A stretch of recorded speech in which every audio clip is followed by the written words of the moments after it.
Halo Pak, saya akan menjelaskan tentang makalah saya.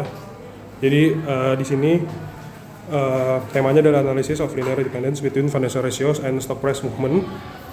Kita sekarang memakai principal component analysis, yaitu memakai teknik SVD, lebih tepatnya bukan SVD tapi reduksi dimensi, dan juga kita memakai konsep dari eigenvalue dan juga eigenvector. Oke, pertama itu kita akan introduction. Kenapa saya memilih konteksnya tentang ekonomi? Karena belakangan ini ekonomi itu sedang dilanda event yang tidak bisa dijelaskan secara fundamental analisis. Banyak beberapa orang ngomong kayak begitu.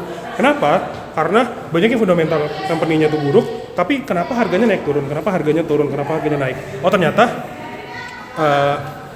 mungkin ada pengaruh, ada faktor lain. Tapi apakah fundamental analisis masih relevan dan berguna untuk masa sekarang? Di sini makalah ini saya akan membahas tentang linear dependence atau korelasinya, apakah dia masih berfungsi atau masih relevan atau tidak di masa kini. Oke, sekarang itu introduction-nya kira-kira. Teorinya yang pertama akan saya jelaskan adalah matriks, yaitu pada dasarnya materi-matriks yang ada di pelajaran yang dijelaskan juga. Lalu ada covariance, matriks covariance, yang itu matriks yang akan dipakai di algoritma PCA, Principal Component Analysis. Oke, ini beberapa materinya, dan ada eigenvalue dan eigenvector juga, yaitu mencari nilai eigen dan juga mencari vektor eigen. Selanjutnya adalah algoritma dari prinsip PCA itu sendiri. Yang pertama itu ada standardized data, covariance matrix, dan terusnya bisa dibaca di matrix secara langsung untuk lebih jelas dan lebih detail. Oke, selanjutnya adalah financial ratio yang akan saya pakai. Itu ada 5 di sini, yaitu ROI, return on investment, price to book value, total asset, market cap, dan juga return on equity. Nah, ini bisa dibaca lebih lanjut di makalah supaya tidak bertele-tele di videonya ya. Lalu kita langsung lanjut ke implementation. Yang pertama itu ada planning. Oke, mungkin planning akan kita skip karena planning ini hanya membahas apa saja yang akan kita lakukan di bab selanjutnya. Oke, pertama bab data preparation. Saya akan mengambil data. Nah, tapi data-data yang ada di dalam public itu data stock price itu monthly, yaitu bulanan. Nah, saya akan mengambil data quarter. Kenapa? Karena PBV-nya itu juga saya ambil quarter, sehingga tidak cocok jika monthly dibandingkan dengan quarter. Jumlahnya tidak cocok dan tidak bisa dibandingkan. Nah, oke. Maka oleh sebab itu kalau price itu, kalau financial ratio oke, bisa langsung diambil dan bisa langsung dimasukin ke CSV ya, supaya bisa langsung dibaca oleh program. Tapi kalau monthly stock price itu saya harus ubah dulu ke quarter. Nah, caranya adalah dengan ini, dengan beberapa rumus-rumus dan persamaan ekuitas di bawah ini. Itu baru data itu bisa dipakai dan dibandingkan sehingga diukur korelasinya atau linear dependence-nya. Oke, selanjutnya adalah PCA algorithm. Kenapa dikit? Karena penjelasan itu sebenarnya sudah dijelaskan di dasar teori, dan implementasi program itu ada implementasi program yang memakai library Python.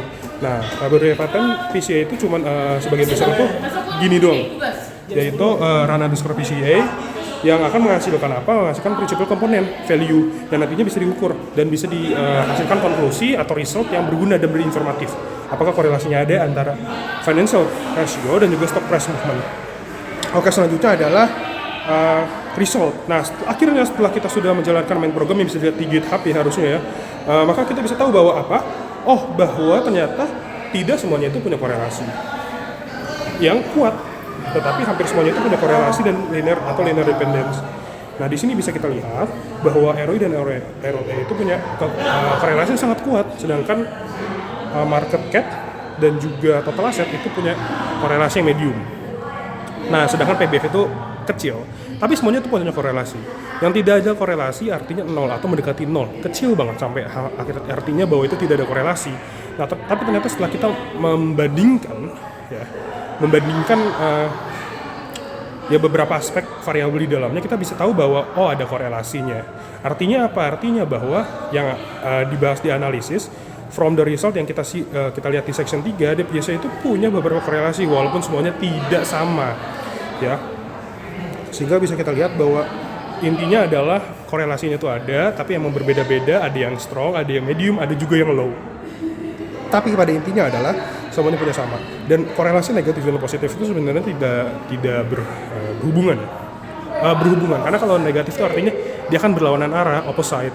Tetapi pada kasus ini sebenarnya itu tidak berpengaruh, karena kita hanya pengen mengukur apakah ada korelasinya atau enggak sih. Masih relevan nggak sih? Oh, ternyata masih relevan.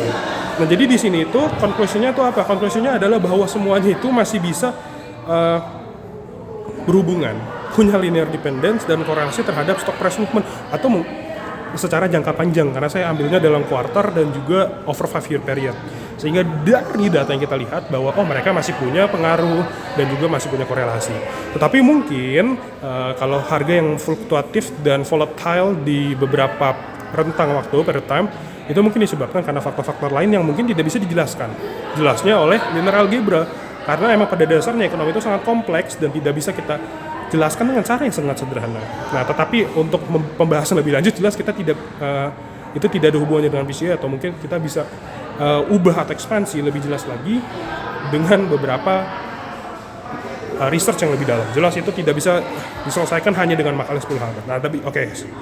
Sekian itu referensi juga sudah dilihat di sini di bawah ini, dan terima kasih sudah melihat videonya. Amin.